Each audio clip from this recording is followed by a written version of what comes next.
ಪ್ರತಿಪತ್ತಯೇ ಜಗತಾ ಪಿತರು ಒಂದೇ ಪಾರ್ವತಿ ಪರಮೇಶ್ವರ. ಇವತ್ತಿನ ಈ ಹನುಮ ಜಯಂತಿಯ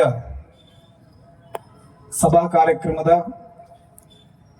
ವೇದಿಕೆಯ ಮೇಲೆ ಆಸೀನರಾಗಿರುವಂತಹ ವಿಶ್ವನಾಥ್ ಸರ್ ಅವರೇ, ನನ್ನ ಆತ್ಮೀಯ ಮಿತ್ರರಾದ ಹರೀಶ್ ಪೂಜಾ ಅವರೇ, ಕಾರ್ಯಕ್ರಮದ ಆಯೋಜಕರಾದಂತಹ ಕೃಷ್ಣ ಭಟ್ರೆ. ಹರೀಶ್ ಪೂಜಾ ಅವರು ಹೇಳಿದಾಗ ನಾವು ಬಹಳ ಪುಣ್ಯವಂತರು. ವಿಶ್ವನಾಥ್ ಸರ್ ಅವರ ತೂಕ ಏನು ಅಂತ ಇಲ್ಲಿ ಅವರಿಗೆ ಗೊತ್ತಿರ್ಲಿಕ್ಕಿಲ್ಲ. ಆದರೆ ರಾಜ್ಯದ ರಾಜಕೀಯವನ್ನು ಗಮನಿಸಿದರೆ ಒಂದು ಸಜ್ಜನಿಕೆ, ಪ್ರಾಮಾಣಿಕತೆ, ವಿಚಾರಬದ್ಧತೆಯಿಂದ ನಡೆಯುವಂತಹ ರಾಜಕೀಯದ ಒಂದು ಎಲ್ಲ ಕೊಂಡಿಗಳು ಕಳಚ್ತಾ ಇರುವಂತಹ ಕಾಲದಲ್ಲಿ ನಮ್ಮ ಜೊತೆಗಿರುವವರು ವಿಶ್ವನಾಥ್ ಅವರು. ಹಾಗಾಗಿ ಅವರ ಜೊತೆ ಇವತ್ತು ಈ ಒಂದು ವೇದಿಕೆಯನ್ನು ಹಂಚಿಕೊಳ್ಳುವಂತಹ ಅವಕಾಶವನ್ನ ಮಾಡಿಕೊಟ್ಟಂತಹ ಆಯೋಜಕರಿಗೆ ನಾನು ಮೊದಲನೇದಾಗಿ ವಂದನೆಯನ್ನು ಸಲ್ಲಿಸ್ತಾ ಇದ್ದೇನೆ. ನಮ್ಮ ಸಂಖ್ಯೆ ಇವತ್ತು ಬಹಳ ಕಡಿಮೆ ಇದೆ. ಸಭೆಯಲ್ಲಿ ನಮ್ಮ ಸಂಖ್ಯೆ ಕಡಿಮೆ ಇದೆ. ಆದ್ರೆ ಇಲ್ಲಿ ಎಷ್ಟು ಜನ ಬಂದಿದ್ದಾರೆ ಅನ್ನೋದಕ್ಕಿಂತ ಬಂದವರು ಯಾರು ಅನ್ನುವಂಥದ್ದು ನನಗೆ ಮುಖ್ಯ ಆಗುತ್ತೆ. ಯಾಕಂದ್ರೆ ನೀವು ಸಾಮಾನ್ಯ ಬೇರೆ ಮಾರುಕಟ್ಟೆಗಳಿಗೆ ಹೋದಾಗ ಅಲ್ಲಿ ಜನ, ಸಿಕ್ಕಾಪಟ್ಟೆ ಜನ ಇರ್ತಾರೆ. ಮೀನಿನ ಮಾರ್ಕೆಟ್ ಹೋಗಿ ತುಂಬಾ ಜನ ಇರ್ತಾರೆ, ಹಣ್ಣಿನ ಮಾರ್ಕೆಟ್ ಹೋಗಿ ಜನ ಇರ್ತಾರೆ. ಆದ್ರೆ ವಜ್ರದ ಅಂಗಡಿಗೆ ಹೋಗುವಾಗ ನಿಮಗೆ ಅಲ್ಲಿ ಬಹಳ ಜನ ಇರಲ್ಲ. ಯಾರಿಗೆ ಆ ವಜ್ರದ ಬೆಲೆ ಗೊತ್ತಿದೆ ಅವರು ಮಾತ್ರ ಅಲ್ಲಿ ಇರ್ತಾರೆ. ಇದೇ ಮೈದಾನದಲ್ಲಿ, ಇದೇ ವೇದಿಕೆಯಲ್ಲಿ ಇವತ್ತು ಒಂದು ಸಿನಿಮಾ ಹಾಡುಗಳದೊಂದು ಕಾರ್ಯಕ್ರಮ ಇಡೋದು, ಒಂದು DJ ಹಾಕಿ ಒಂದು ಒಳ್ಳೆ ಒಂದು ಸಿನಿಮಾ ಆರ್ಕೆಸ್ಟ್ರಾವನ್ನ ಮಾಡಿದ್ದಿದ್ರೆ ಬಹುಶಃ ಇಲ್ಲಿ ಯಾವುದೇ ಕುರ್ಚಿಗಳು ಖಾಲಿ ಇರ್ತಾ ಇರಲಿಲ್ಲ. ಆದ್ರೆ ಈ ಕಾರ್ಯಕ್ರಮ ಯಾಕಾಗ ನಡೀತಾ ಇದೆ ಅಂದ್ರೆ ಒಂದು ರಾಷ್ಟ್ರೀಯ ಜಾಗರಣ,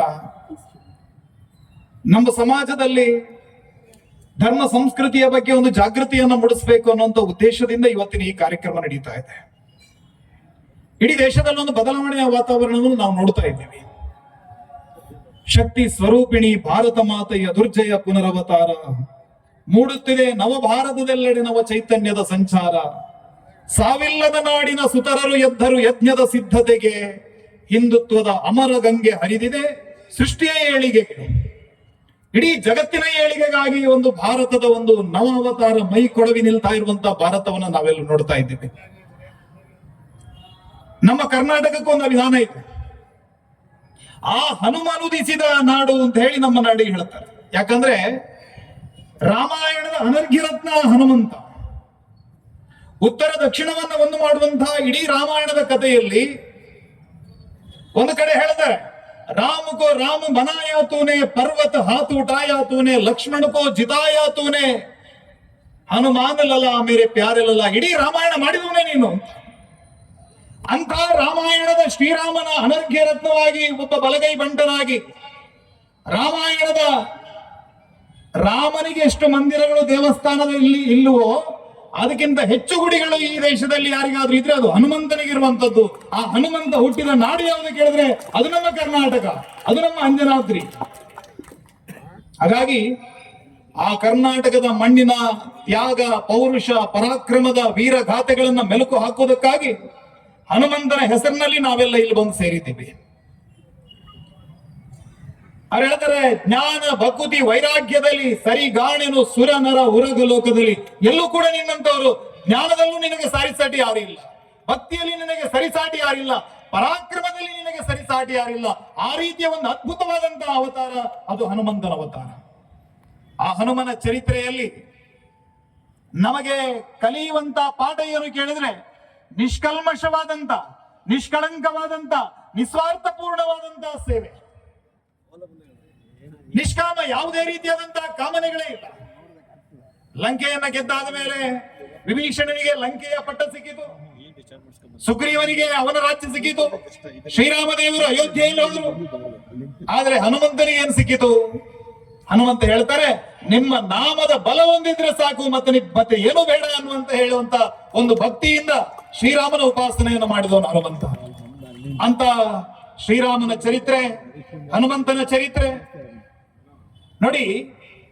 ಇವತ್ತಿನ ದಿನ ಯಾವುದೋ ಒಂದು ಕಾಫಿ ಚಾದ ಗಲಾಟೆಯಲ್ಲಿ ಡಿವೋರ್ಸ್ ಗಳೇ ಆಗಿ ಹೋಗ್ತಾವ, ನಾವು ನೋಡ್ತೀವಿ. ಒಂದು ಸಣ್ಣ ವಿಚಾರಕ್ಕಾಗಿ ಒಂದು ಫೋನ್ ನಲ್ಲಿ 2 ಕಾಲ್ ಮಿಸ್ ಆಯ್ತು ಅಂತ ಹೇಳಿ ಗಂಡ ಹೆಂಡತಿಗೆ ಡಿವೋರ್ಸ್ ಆದಂತ ಕೇಸ್ಗಳು ನಮ್ಮ ಕೋರ್ಟಿನ ಮುಂದಿದೆ. ಅಂತದ್ರಲ್ಲಿ ಶ್ರೀರಾಮ ದೇವರು ಅಯೋಧ್ಯೆಯಲ್ಲಿ ಸಿಕ್ಕಿದಂತ ಪಟ್ಟವನ್ನ ತಮ್ಮನಿಗಾಗಿ ತ್ಯಾಗ ಮಾಡ್ತಾರೆ. ಬರ್ತಾ ಇರಬೇಕಿದ್ರೆ ಪತ್ನಿಯ ಅಪಹರಣ ಆಗುತ್ತೆ. ಇಡೀ ಚರಿತ್ರೆಯಲ್ಲಿ ತನ್ನ ಪತ್ನಿಗಾಗಿ ಸಾವಿರಾರು ಮೈಲಿಗಳ ಪಾದಯಾತ್ರೆಯನ್ನ ಮಾಡಿ, ತನ್ನ ಜೊತೆಗೆ ಯಾರಿಲ್ಲ, ಕಾಡಿನ ಜನರನ್ನ ಸೇರಿಸಿಕೊಂಡು ಅಂತ ಅಗಾಧವಾದಂತಹ ಶ್ರೀಲಂಕದ ಆ ಲಂಕೆಯ ರಾವಣನನ್ನು ಎದುರು ಹಾಕೊಂಡು ಪತ್ನಿಗೆ ಬೇಕಾಗಿ ಏಕಪತ್ನಿ ವ್ರತಸ್ಥನಾಗಿ ಆ ರೀತಿಯ ಹೋರಾಟವನ್ನು ಮಾಡಿ ಸಾಗರದ ಎದೆಯಲ್ಲಿ ಕಲ್ಲುಗಳನ್ನು ತೀರಿಸಿದಂತಹ ಚರಿತ್ರೆ ಇದ್ರೆ ಅದು ಶ್ರೀರಾಮನ ಚರಿತ್ರೆ ಮಾತ್ರ. ಹಾಗಾಗಿ ಯಾವುದೋ ತಾಜ್ ಮಹಲ್ ನಮ್ಗೆ ಪ್ರೇಮದ ಉದಾಹರಣೆ ಅಲ್ಲ, ನಮಗೆ ಪ್ರೇಮಕ್ಕೆ ಯಾವುದಾದ್ರೂ ಉದಾಹರಣೆ ಇದ್ರೆ ಅದು ರಾಮ ಕಟ್ಟಿದಂತ ಆ ರಾಮ ಸೇತು, ಅದು ಜಗತ್ತಿನಲ್ಲಿ ಪ್ರೇಮಕ್ಕೆ ಇರುವಂತಹ ಉದಾಹರಣೆ, ಅಮರವಾದಂತ ಪ್ರೇಮ ಚರಿತ್ರೆ. ಇವತ್ತು ನಾನು ಹೇಳಿದ ದೇಶದಲ್ಲಿ ವಾತಾವರಣ ಬದಲಾಗ್ತಾ ಇದೆ. ಈ ದೇಶದಲ್ಲಿ ಅತ್ಯಂತ ದೊಡ್ಡ ಪ್ರವಾಸಿ ಕೇಂದ್ರ ಯಾವುದು ಅಂತ ಕೇಳಿದ್ರೆ ಹೇಳ್ತಾ ಇದ್ರು ತಾಜ್ ಮಹಲ್. ಯಾಕೆ? 1 ವರ್ಷಕ್ಕೆ 7 ಮಿಲಿಯನ್ ಜನ ತಾಜ್ ಮಹಲ್ ನೋಡೋದಕ್ಕೆ ಬರ್ತಾರೆ, 70 ಲಕ್ಷ ಜನ ತಾಜ್ ಮಹಲ್ ಅನ್ನ ವಿಸಿಟ್ ಮಾಡ್ತಾರೆ 1 ವರ್ಷಕ್ಕೆ ಅಂತ ಹೇಳ್ತಾ ಇದ್ರು. ಇವತ್ತು ಧರ್ಮದ ಜಾಗರಣ ಆಗಿದೆ. ಇವತ್ತು ಅಯೋಧ್ಯೆಯಲ್ಲಿ ಶ್ರೀರಾಮಚಂದ್ರನ 500 ವರ್ಷದ ಆ ಕಳಂಕಿತವಾದಂತಹ ಕಟ್ಟಡ ನೆಲಸಮವಾಗಿ ಅಲ್ಲಿ ಭವ್ಯವಾದಂತಹ ರಾಮ ಮಂದಿರ ಎದ್ದು ನಿಂತಿದೆ. ಇವತ್ತು 7 ಮಿಲಿಯನ್ ಜನ ಹೋದಂತ, 70 ಲಕ್ಷ ಜನ ಹೋದಂತ ಆ ತಾಜ್ ಮಹಲ್ ಅನ್ನಂತೂ ಮೊದಲ ಸ್ಥಾನದಲ್ಲಿಲ್ಲ. ಇವತ್ತು 11 ಕೋಟಿ ಜನ 1 ವರ್ಷಕ್ಕೆ ವಿಸಿಟ್ ಮಾಡಿದಂತ ಒಂದು ಕ್ಷೇತ್ರ ಇದ್ರೆ ಅದು ಅಯೋಧ್ಯೆ. ಇಡೀ ದೇಶದಲ್ಲಿ 1 ವರ್ಷಕ್ಕೆ 11 ಕೋಟಿ ಜನ ಭೇಟಿ ಕೊಟ್ಟಂತ ಕ್ಷೇತ್ರ ಅಯೋಧ್ಯೆ. ಹಾಗಾಗಿ ಹೇಳಿದೆ, ಇದು ಧರ್ಮದ ಪುನರುತ್ಥಾನ ಆಗ್ತಾ ಇರುವಂತಹ ಕಾಲಘಟ್ಟ ಇದು ಅಂತ. ಒಬ್ಬ ಉರ್ದುವಿನಲ್ಲೊಬ್ಬ ಕವಿ ಅವನು ಹೇಳ್ತಾ ಇದ್ದ, ವಾ ದೀನೆ ಮಿಜಾಜ್ ಕಿ ಬೇಬಾಕ್ ಬೇಡ, ಓ ದೀನೆ ಮಿಜಾಜ್ ಕಿ ಬೇಬಾಕ್ ಬೇಡ, जिसके निशाने पहुंचे अक्षय आलम, वो ना अम्मा में अटका ना कुलजिम में जिसका किए पैसपर सातों समंदर. 7 ಸಮುದ್ರಗಳನ್ನ ದಾಟಿ ಬಂದಂತ ಆ ಅರಬ್ಬರ ನೌಕೆ ಡೂಬ್ ಗಯ ದಹಾನೆ ಗಂಗಾ ಮೇ ಆಕರ್, 7 ಸಮುದ್ರಗಳನ್ನು ದಾಟಿ ಬಂದಂತ ಅರಬ್ಬರ ನೌಕೆ ಬಂದು ಗಂಗೆಯಲ್ಲಿ ಮುಳುಗಿತು ಅಂತ ಹೇಳಿ ಒಬ್ಬ ಉರ್ದುವಿನ ಕವಿ ಹೇಳ್ತಾನೆ. ಯಾಕಂದ್ರೆ ಈ ದೇಶದ ಚರಿತ್ರೆಯಲ್ಲಿ ಭಾರತದ ಧರ್ಮ ಸಂಸ್ಕೃತಿಯನ್ನು ನಾಶ ಮಾಡಬೇಕು ಅಂತ ಎಷ್ಟೆಲ್ಲ ಪ್ರಯತ್ನಗಳಾಗಿದೆ. ಆ ಎಲ್ಲ ಪ್ರಯತ್ನಗಳ ನಂತರ ಕೂಡ ನಮ್ಮ ಸಮಾಜ ಇವತ್ತಿಗೂ ಬದುಕಿಕೊಂಡಿದೆ, ಇವತ್ತಿಗೂ ಬದುಕಿದೆ. ನೀವು ಈಜಿಪ್ಟಿನ ಚರಿತ್ರೆಯನ್ನು ತೆಗೆದು ನೋಡಿದ್ರೆ 35-40 ವರ್ಷದ ಒಳಗಡೆ ಇಡೀ ಈಜಿಪ್ಟಿನ ಪರಂಪರೆ, ಈಜಿಪ್ಟಿನ ಆ ನಾಗರಿಕತೆಯನ್ನ ಒಂದು ಮತ ಹೊರಸು ಹಾಕಿತ್ತು.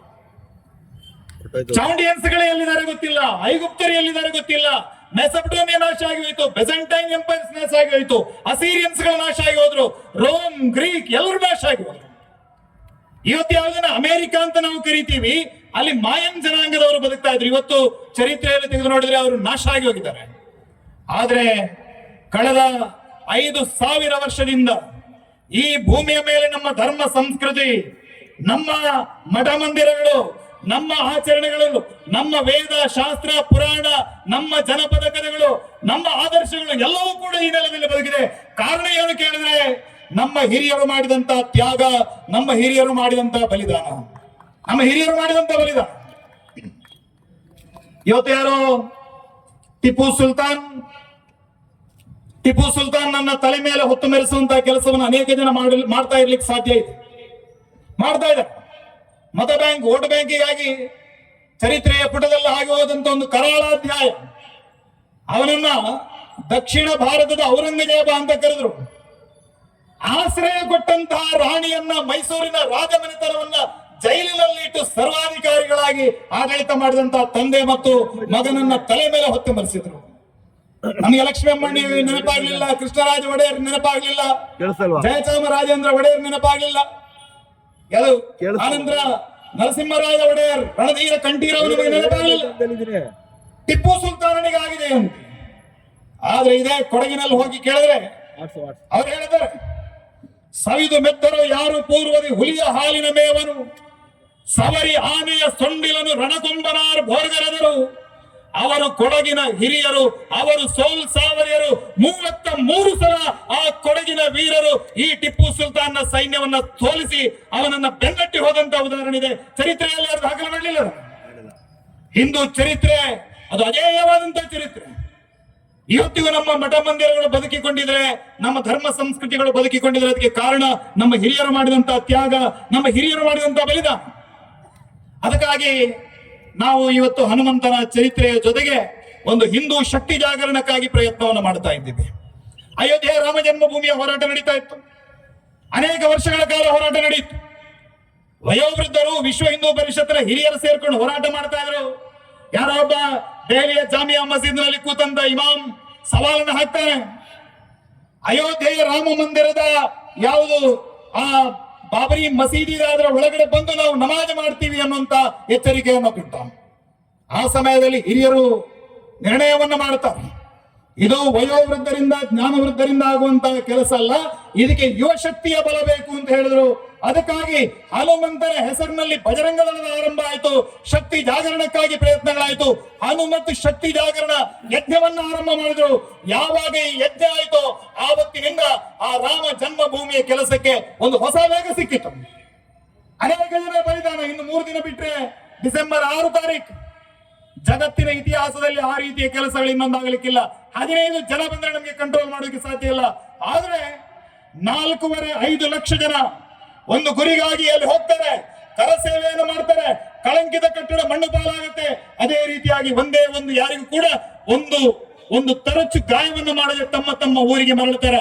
ಅದು ಹನುಮಂತನ ಸಾಮರ್ಥ್ಯ. ಅದು ಯಾವುದೇ ಅಧರ್ಮಕ್ಕಾಗಿ ಅಲ್ಲ, ಇನ್ನೊಬ್ಬನ ಮೇಲೆ ದಬ್ಬಾಳಿಕೆ ಮಾಡೋಕ್ಕಾಗಿ ಅಲ್ಲ. ನಮ್ಮ ಸಮಾಜದ ರಕ್ಷಣೆಗೆ ಬೇಕಾಗಿ ಹನುಮತ್ ಶಕ್ತಿ. ಈ ಶಕ್ತಿಯ ಮೂಲ ಎಲ್ಲಿದೆ ಕೇಳಿದ್ರೆ ರಾಮಾಯಣದಲ್ಲಿದೆ. ಯಾವಾಗ ಹನುಮಂತ ಲಂಕೆಗೆ ಹೋಗಿ ಸೀತಾಮಾತೆಯನ್ನ ಭೇಟಿ ಮಾಡ್ತಾನೆ, ಮುದ್ರೆಯ ಉಂಗುರವನ್ನು ಕೊಡ್ತಾನೆ.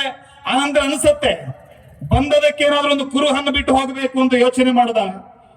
ಅನಂತರ ಅಲ್ಲಿಯ ವನಗಳನ್ನೆಲ್ಲ ಹಾಳು ಮಾಡ್ತಾನೆ. ಹಿಡ್ಕೊಂಡು ಹೋಗಿ ರಾವಣನ ಮುಂದೆ ಕೂರಿಸ್ತಾರೆ. ತನ್ನ ಬಾಲದಿಂದ ರಾವಣನಿಗಿಂತ ಎತ್ತರದ ಪೀಠವನ್ನು ಮಾಡಿ ಕೂತಂತ ಹನುಮಂತ. ರಾವಣ ಕೇಳ್ತಾನೆ, ರಾಮನ ದೂತನಾಗಿ ನೀನು ಇಲ್ಲಿ ಬಂದಿದ್ಯಾ ಗೊತ್ತಾಯ್ತು, ಆದ್ರೆ ನಿನ್ನಂತ ದೂತರು ರಾಮನ ಬಳಿಯಲ್ಲಿ ಇನ್ನೆಷ್ಟು ಮಂದಿ ಇದ್ದಾರೆ ಹೇಳು ನೀನು ತ್ವರಿಯ ಅಂತ ಕೇಳಿದಾಗ ಹನುಮಂತ ಹೇಳ್ತಾನೆ, ನನ್ನಂತ ದೂತರು ನಿನ್ನಂತ ಪ್ರೇತರು 200-300 ಕೋಟಿ ಕೇಳರಿಯ. ಬಡರಾವಣನೆ ನಿನ್ನ ಪಡಿದು ಹಾಕುವೇನು, ಒಡೆಯನ ಅಪ್ಪಣೆ ಇಲ್ಲ ಎಂದು ಕಾದೇನು ಅನ್ನುವಂತ ಮಾತನ್ನು ಹೇಳ್ತಾನೆ. ಅಂದ್ರೆ ಇವತ್ತು ಈ ಸಮಾಜ, ಈ ಶಕ್ತಿ, ಈ ಸಂಘಟನೆ ಒಂದು ಅನುಶಾಸನದಲ್ಲಿ ನಡೀತಾ ಇದೆ. ಇವತ್ತು ರಾಷ್ಟ್ರೀಯ ಸ್ವಯಂ ಸೇವಕ ಸಂಘಕ್ಕೆ 100 ವರ್ಷಗಳು ತುಂಬಿತ್ತು. 100 ವರ್ಷಗಳು. ಯಾವ ದೆಹಲಿಯ ಲಾಲ್ ಕಿಲೆಯ ಮೇಲೆ 1948ರಲ್ಲಿ ಕಾಸಿಂ ರಿಜ್ವಿ ಹೇಳ್ತಾನೆ, ಹೈದರಾಬಾದ್ನ ಒಬ್ಬ ಪುಂಡ ಹೇಳ್ತಾನೆ, ಅಗಲೇ ಈದ್ ಕಿ ನಮಾಜ್ ಹಮ್ ಲೋಗ್ ದಿಲ್ಲಿ ಕೆ ಲಾಲ್ ಕಿಲೆ ಪರ್ ಪಡೆಂಗೆ ಅಂತ ಹೇಳಿದವನು. ಆ ಕಡೆಯಿಂದ ಪಾಕಿಸ್ತಾನ ದಾಳಿ ಮಾಡ್ತದೆ, ಈ ಕಡೆಯಿಂದ ಹೈದರಾಬಾದ್ ನಾವು ದಾಳಿ ಮಾಡ್ತೀವಿ. 2 ಕೋಟಿ ರೂಪಾಯಿ ವೆಪನ್ಸ್ ತಂದು ಇಟ್ಕೊಂಡಿದ್ದ. ಆ ಕಾಲದಲ್ಲಿ ಕಾಟನ್ ಸಿಡ್ನಿ ನೇತೃತ್ವದಲ್ಲಿ ಎಲ್ಲ ಸ್ಮಗ್ಲ್ ಮಾಡಿ ಅಲ್ಲೊಂದು ಸೇನೆಯನ್ನು ತಯಾರು ಮಾಡಿ ದೆಹಲಿಯನ್ನ ಕೈವಶ ಮಾಡಿಕೊಳ್ಳಬೇಕು ಅಂತ ಪ್ರಯತ್ನವನ್ನು ಮಾಡಿದ್ರು. ಆದ್ರೆ ಸರ್ದಾರ್ ವಲ್ಲಭಭಾಯ್ ಪಟೇಲ್ ಅವರ ನೇತೃತ್ವದಲ್ಲಿ ಒಂದು ಅದ್ಭುತವಾದಂತಹ ಕಾರ್ಯಾಚರಣೆ ನಡೆಯಿತು. ಹೈದರಾಬಾದ್ ನಿಜಾಮ ಸೋಲಪ್ಕೊಂಡ. ಯಾವ ದಿಲ್ಲಿಯ ಲಾಲ್ ಕಿಲೆಯ ಒಳಗಡೆ, ಕೆಂಪು ಕೋಟೆಯ ಒಳಗಡೆ ನಾವು ಈ ದಿನ ನಮಾಜನ್ನು ಮಾಡ್ತೀವಿ ಅಂತ ಹೇಳಿ ಶತ್ರುಗಳ ಸವಾಲನ್ನು ಹಾಕಿದ್ರು. 100 ವರ್ಷದಲ್ಲಿ ರಾಷ್ಟ್ರೀಯ ಸ್ವಯಂ ಸೇವಕ ಸಂಘ ಎದೆಯ ಮೇಲೆ ನಮಸ್ತೆ ಸಲಾವತ್ಸಲೆ ಮಾತೃಭೂಮಿ ಅಂತ ಹೇಳುವಂತ ಒಬ್ಬ ಪ್ರಧಾನ ಸೇವಕರನ್ನ ದೆಹಲಿಯ ಆ ಕೆಂಪು ಕೋಟೆಯ ಮೇಲೆ ಇವತ್ತು ನಿಲ್ಲಿಸಿದೆ. ನರೇಂದ್ರ ಮೋದಿ ಅವರು ನಮ್ಮ ಪ್ರತಿನಿಧಿಯಾಗಲಿದ್ದಾರೆ. ಇನ್ನು 100 ವರ್ಷಗಳ ಕಾಲ ಭಾರತದ ಕಡೆಗೆ ಶತ್ರುಗಳು ಕಣ್ಣೆತ್ತಿ ನೋಡೋದಕ್ಕೆ ಸಾಧ್ಯ ಇಲ್ಲ. ಆ ರೀತಿಯ ಬಲಿಷ್ಠ ಭಾರತದ ನಿರ್ಮಾಣಕ್ಕೆ ಈಗ ಅಡಿಪಾಯ ಸಿದ್ಧವಾಗಿದೆ. ಇವತ್ತು ಈ ದೇಶದಲ್ಲಿ ಏನೆಲ್ಲ ನೀವು ಬದಲಾವಣೆಗಳನ್ನು ನೋಡ್ತಾ ಇದ್ದೀರೋ ಅದು ಗುರೂಜಿಯವರು, ಡಾಕ್ಟರ್ಜಿಯವರು 100 ವರ್ಷದ ಹಿಂದೆ ನೋಡಿದಂತಹ ಕನಸು. ಇವತ್ತು ನಮ್ಮ ಹಿರಿಯರು ಮೋಹನ್ ಜಿ ಭಾಗವತ್ ನೋಡಿರುವಂತಹ ಕನಸು ಏನಿದೆ ಅದು 100 ವರ್ಷದ ನಂತರ ಸಾಕಾರಗೊಳ್ಳುವುದಿದೆ. ನಾವು 100 ವರ್ಷದ ಮುಂದಿನ ಯೋಚನೆಯನ್ನ ಮಾಡಿ ನಡೆಯುವಂತಹ ಸಮಾಜ. ಹಾಗಾಗಿ ಈ ಒಂದು ಅದ್ಭುತವಾದಂತಹ ಸಾಮಾಜಿಕ ಸಂಘಟನೆ, ಈ ಸಮಾಜವನ್ನು ಒಗ್ಗೂಡಿಸುವಂತಹ ಪ್ರಯತ್ನ, ಇದೆಲ್ಲದರ ನಡುವೆ ಇರುವಂತದ್ದು ಏಕೈಕ ಉದ್ದೇಶ ಏನು ಕೇಳಿದ್ರೆ, ನಮ್ಮ ರಾಷ್ಟ್ರ ಉಳಿಬೇಕು, ನಮ್ಮ ಸಂಸ್ಕೃತಿ ಉಳಿಬೇಕು, ಇತಿಹಾಸದ ತಪ್ಪುಗಳನ್ನ ಅರಿತುಕೊಂಡು ಅದರಿಂದ ಪಾಠವನ್ನ ಕಲ್ತ್ರೆ ಮಾತ್ರ ಹಿಂದೂ ಸಮಾಜ ಉಳಿಯೋದಕ್ಕೆ ಸಾಧ್ಯ. ಆ ರೀತಿಯ ಒಂದು ಭವ್ಯವಾದಂತ ಸಂಘಟನಾತ್ಮಕವಾದಂತಹ ಕೆಲಸವನ್ನ ಸಮಾಜದ ಮಧ್ಯದಲ್ಲಿ ನಾವೆಲ್ಲ ಮಾಡೋಣ ಅನ್ನುವಂತ ಮಾತನ್ನ ಹೇಳ್ತಾ, ಇವತ್ತಿನ ಈ ಅದ್ಭುತವಾದಂತಹ ಕಾರ್ಯಕ್ರಮಕ್ಕೆ ನನ್ನನ್ನು ಆಹ್ವಾನಿಸಿ ಮಾತನಾಡೋದಕ್ಕೆ ಅವಕಾಶ ಮಾಡಿಕೊಟ್ಟಂತ ಇದರ ಆಯೋಜಕರಿಗೆ ಮತ್ತೊಮ್ಮೆ ಧನ್ಯವಾದವನ್ನ ಸಲ್ಲಿಸ್ತಾ ನನ್ನ ಮಾತನ್ನು ಮುಗಿಸ್ತಾ ಇದ್ದೇನೆ. ಬೋಲೋ ಭಾರತ್ ಮಾತಾ ಕಿ, ಬೋಲೋ ಭಾರತ್ ಮಾತಾ ಕಿ, ಛತ್ರಪತಿ ಶಿವಾಜಿ ಮಹಾರಾಜ್ ಕಿ, ಬೋಲೋ ನಮಃ